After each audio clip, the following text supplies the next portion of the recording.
नमस्कार दोस्तों, करीब 2 सप्ताह के गैप के बाद आज मैं अपने YouTube चैनल पर आप सबसे मुखातिब हूं। लेकिन मुझे इसका जरा भी अंदाजा नहीं था कि 2 सप्ताह के बाद जब मैं वीडियो बनाने की शुरुआत करूंगा तो मुझे शुरुआत एक ऐसी बुरी खबर से करनी होगी जिसके बारे में जानकर, सोचकर और पढ़कर दिल दहल जाता है।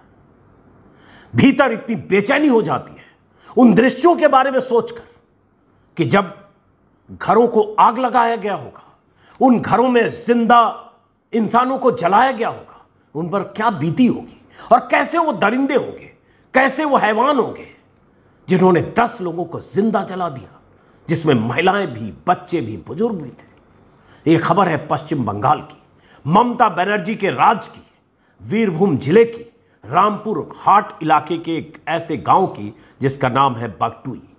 ना हमने पहले सुना, ना आपने पहले सुना। 2000 लोगों की आबादी वाले इस गांव में सोमवार की रात जो हुआ वो सुनकर किसी भी इंसान का दिल दहल जाएगा। अखबार हो सकता है आज आपके घर भी पहुंचा होगा, कुछ अखबारों की सुर्खियां हो सकता है आपने भी पढ़ी और देखी होगी। मैंने भी सुबह सुबह जब अखबारों की सुर्खियां देखी तो लगा ममता बनर्जी को आज लानत भेजने का दिन है। ममता के सूबे में, बंगाल में हिंसा, आगजनी, टीएमसी की गुंडागर्दी, राजनीतिक दुश्मनी निकालने के लिए एक दूसरे पर हमले करना यह आम बात है, हम सालों साल से देखते आए हैं। लेकिन सोमवार की रात जो हुआ, सीधे सीधे अगर इसे नरसंहार कहें तो गलत नहीं होगा। हुआ क्या?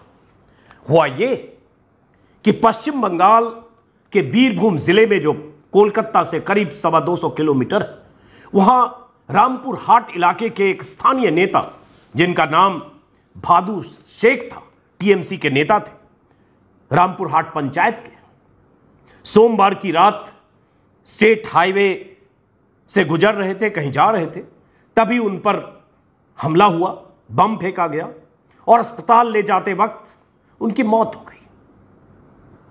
हत्यारे कौन थे, क्या मकसद था, यह खबर या इसके बारे में अभी भी पूरी तरह से जानकारी नहीं आई। लेकिन हुआ यह कि उस हत्या के आधे घंटे के भीतर हत्यारों का एक दस्ता, हत्यारों का दस्ता इसलिए कह रहा हूं क्योंकि उस दस्ते ने 10 लोगों को जिंदा जलाया। हत्यारों का एक दस्ता बाइक पर सवार होकर, कहा जा रहा है 100 लोग थे लगभग, हमलावर एक गांव में पहुंचे। उनका आरोप था या उनका मानना था कि उस गांव के उस परिवार के लोगों ने ही भादु शेख की हत्या की या उस हत्या में शामिल थे। यह हत्यारे पहुंचे बदले की भावना से और उसके बाद 5-7 घरों में जो लोग थे बाहर से दरवाजा बंद किया और हर घर के ऊपर झोपड़ी नुमा या कच्चे मकान थे उस पर पेट्रोल फेंका, बम फेंका और आग लगा दी और किसी को निकलने नहीं दिया। कुछ घंटे तक तांडव करते रहे, शोर करते रहे, हंगामा करते रहे और उसके बाद जब वो चले गए तो पता चला उन जले हुए मकानों के भीतर लाशें थी जिन्हें पहचानना भी मुश्किल था। 8 से 10 लोगों की मौत हुई है, पुलिस कहती है 8 की मौत हुई, मौत नहीं हत्या, कुछ अखबार के मुताबिक 10, लेकिन हां जिंदा लोगों को जलाया गया जिसमें एक 7 साल का मासूम भी था। भादु शेख की हत्या किन लोगों ने की यह जांच का विषय है, लेकिन उनके समर्थकों ने, जो टीएमसी के थे, उनके समर्थकों ने जिस ढंग से एक गांव में घुसकर लोगों को जिंदा जला दिया, अपने आप में इस बात का सबूत है कि ममता सरकार की पुलिस, अगर मामला टीएमसी से जुड़ा हो, अगर दंगाई, गुंडे, मवाली, बवाली टीएमसी के हो तो पुलिस आंख मूंद लेती है।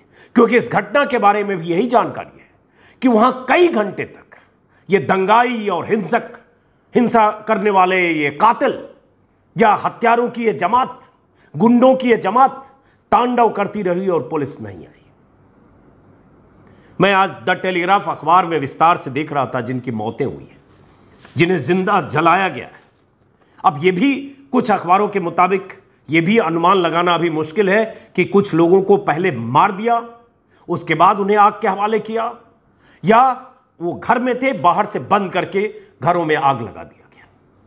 मरने वालों के नाम है, उम्र है, मैं बता रहा हूं, और इसलिए ये ऑन रिकॉर्ड आना चाहिए कि बार बार जब ममता सरकार पर अपराध और हिंसा को काबू कर पाने में नाकाम होने के आरोप लगते हैं तो ममता बनर्जी विचलित होती हैं, विपक्ष पर आरोप लगाती हैं, राज्यपाल वहां राष्ट्रपति शासन की मांग करते हैं, विपक्ष वहां लगातार तीखे तेवर दिखाता है, बीजेपी के नेता प्रतिनिधिमंडल ले जाते हैं। सियासी बातें अपनी जगह, यहां तो स्याह हकीकत यह है कि जिंदा तो जलाया गया, मौतें तो हुई है, 10 मौतें, और इन मौतों का जिम्मेदार अगर कोई है तो सरकार और वो तंत्र है जो नाकाम रहा इन्हें बचाने में, और वो तंत्र है जिसकी मौजूदगी अगर होती तो शायद ये जिंदा बच जाते।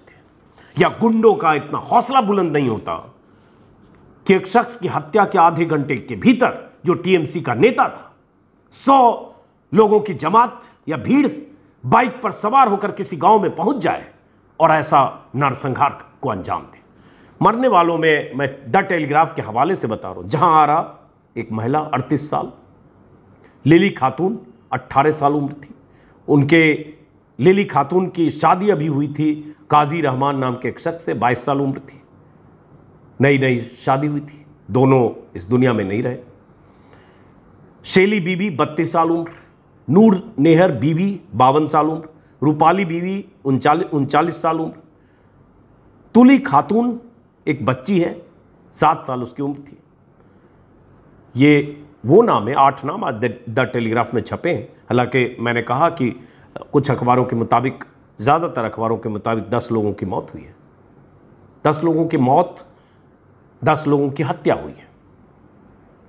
अब हमलावर इतनी तैयारी के साथ आए थे कि उनके पास पेट्रोल बम थे, उनके पास पेट्रोल था, और उन्हें पता था कि वो कुछ भी कर गुजरेंगे उस गांव में, उनका कुछ नहीं बिगड़ेगा। वो सब कुछ करके वहां से चले गए। एक चश्मदीद के हवाले से द टेलीग्राफ ने आज छापा है, मीना नाम है उनका। उसने कहा है पूरी जानकारी जो उस लेडी ने, चश्मदीद है जो जिसने बताया है, खुशी खातून, माफ करें, खुशी खातून ने बताया है, मेरे घर में मैं, मेरी मां और मेरी आंटी के अलावा कोई नहीं बचा। हत्यारों ने एक मासूम बच्चे को भी नहीं बख्शा। उन्होंने पेट्रोल छिड़का और घर को आग लगा दी, बम भी फोड़े। वो लोग भादू शेख की हत्या के लिए हमारे परिवार को जिम्मेदार ठहरा रहे थे।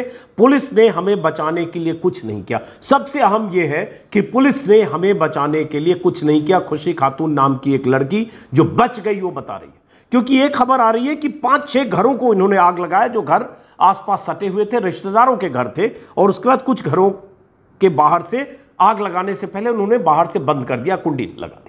मतलब उनका मकसद साफ था कि सबको मार डालना है, कोई बचे नहीं, चाहे वो बुजुर्ग हो, बच्चे हो, महिला हो, कोई भी हो। उसी में मैं द टेलीग्राफ में, चूंकि विस्तार से कोलकाता का अखबार है, उसने छापा है कि चश्मदीदों के मुताबिक रात करीब 9:30 बजे भादू शेख की हत्या के या मौत के ठीक आधे घंटे बाद बाइक पर सवार 100 से ज्यादा हमलावर बीरभूम जिले के रामपुर हाट इलाके में बगटुई गांव में आए और घंटों तक हिंसा और आगजनी को अंजाम देते रहे, और उसके बाद वो चले गए। अब इसमें सवाल ये उठता है, इस गांव के बारे में मैं विस्तार से थोड़ा बंगाल के अखबारों में मैं देख रहा था, तो ये टेलीग्राफ ने भी छापा और भी अखबारों ने छापा है कि लेफ्ट के ज़माने से, लेफ्ट मतलब ममता बनर्जी के पहले जब लेफ्ट का राज था, लेफ्ट के ज़माने से इस गांव में हिंसा और अपराध की घटनाएं होती रही हैं, और कट्टे, असलहे और बम बनाने के छोटे मोटे कारखाने रहे हैं, और गांव के बहुत सारे ऐसे लोग गुंडागर्दी करने से लेकर और माइनिंग करने से लेकर अवैध हथियार बेचने खरीदने का धंधा और कारोबार करते रहे, और ये सब पुलिस और सियासत के संरक्षण में हुआ है। आरोप ये है, सियासत का संरक्षण आज कौन दे सकता है, सियासी संरक्षण कौन दे सकता है? जाहिर है टीएमसी, सत्ता में टीएमसी है, और टीएमसी के नेताओं की गुंडागर्दी की कहानियां बीते 10 सालों में 50 हैं ऑन रिकॉर्ड, क्योंकि उन्हें लगता है, जैसे कहते हैं ना, सैया भय कोतवाल तो डर काहेगा। इस गांव में भी ये सब कुछ अगर होता रहा और उसके बाद भी पुलिस ने कभी इन्हें कंट्रोल और काबू करने की कोशिश नहीं की, जिसका अंजाम है, कहा जा रहा है कि गांव की जो स्थानीय दुश्मनी थी गांव में जैसे होता है, दो गुट बन जाता है, एक गुट टीएमसी के साथ है, एक गुट का कोई राजनीतिक वजूद तलाशते हुए एक गुट और किसी और दल के साथ हो जाता है, या एक दूसरे का विरोधी हो जाता है। इस गांव में भी वैसी स्थितियां थी। उसी में भादू शेख नाम के शख्स की, जो उस गांव के उप प्रधान थे, टीएमसी से जुड़े थे, उनकी हत्या हुई। लेकिन ये सब अगर उस इलाके में हो रहा था तो इसके लिए जिम्मेदार कौन है? पुलिस प्रशासन है। और अगर स्थानीय नेता जो उन्हें संरक्षण दे रहे थे, ऐसी तमाम जो वहां कारगुजारियां हो रही थी उसको। लेकिन आज ममता बनर्जी अपने बचाव में जो कुछ कहे, बंगाल के राज्यपाल जगदीप धनखड़ पर जो भी आरोप लगाएं कि वो सियासत कर रहे हैं, वो राजनीति कर रहे हैं, वो उनकी सरकार को गिराना चाहते हैं, या वो गलत जानकारी केंद्र को भेज रहे हैं, या वो राज्यपाल से ज्यादा बीजेपी के नेता के तौर पर काम कर रहे हैं, ये सारी बातें आज बेमानी है। इसलिए बेमानी है क्योंकि जो हुआ वो सामने है। पुलिस की नाकामी सामने है। 10 लोगों को जिंदा जलाया गया, वो सामने है। पुलिस चाहती तो उस हत्याकांड के आधे घंटे के भीतर अगर गुंडे इस तरह से पहुंचे, उन्हें रोका जा सकता था। पुलिस चाहती तो घंटों उस गांव में जो तांडव हुआ, उस तांडव को रोका जा सकता था। पुलिस चाहती तो उस गांव में अगर इस तरह का गैंगवार या ऐसी स्थिति है तो उसे काबू में पहले किया जा सकता था। इसलिए सबसे बड़ा सवाल यही है कि ममता बनर्जी के राज में ऐसे भी कई बार क्या होता है, ट्विटर, सोशल मीडिया पर लोग तमाम तरह के आरोप लगाते हैं, बीजेपी के नेता आरोप लगाते हैं। बीजेपी और टीएमसी के टकराव की भी बहुत सारी कहानियां हैं, और बीजेपी की तरफ से भी कई बार हथियारबंद दस्ते, टीएमसी के हथियारबंद दस्तों की भिड़ंत होने की कई बार ऐसी खबरें आई हैं। दोनों तरफ के जो कार्यकर्ताओं के लड़ने भिड़ने मरने की भी खबरें आई। लेकिन सवाल यह है, सत्ता किसका है? सरकार किसकी है? जवाबदेही किसकी है? जिम्मेदारी किसकी है? तो जिम्मेदारी ममता बनर्जी की बनती है। अब मैं बीजेपी के नेताओं के उन बयानों पर और बीजेपी के नेताओं के उन आरोपों पर नहीं जाता हूं। आज उसका दिन नहीं है। आज वक्त यह है कि यह घटना हुई है, और उस घटना के अतीत में अगर पिछले 7-8 सालों में ममता बनर्जी के राज को देखने की कोशिश करेंगे, मैं अभी देख रहा था कहीं सीबीआई ने चुनाव के बाद हिंसा के 51 मामलों में 51 मामले सीबीआई ने 51 मामलों की जांच की है। सीबीआई ने 4 महीने में 20 चार्जशीट दाखिल की है, और लगातार हत्या की घटनाएं होती रही है। जैसे 13 मार्च को 2 पार्षदों की हत्या हुई, हालांकि उसमें एक टीएमसी और दूसरा कांग्रेस का था, दोनों को सरेआम गोली मार दी गई। ऐसी घटनाएं, भिड़ंत की घटनाएं, राजनीतिक हिंसा और सियासत में एक दूसरे को निपटाने की घटनाएं बंगाल में लगातार होती रही हैं, चुनाव के पहले भी, चुनाव के बाद भी। किसकी विफलता है? बीजेपी के आरोप अपनी जगह, लेकिन सरकार की नाकामी बड़ा सवाल वहां है। पुलिस की नाकामी बड़ा सवाल वहां है।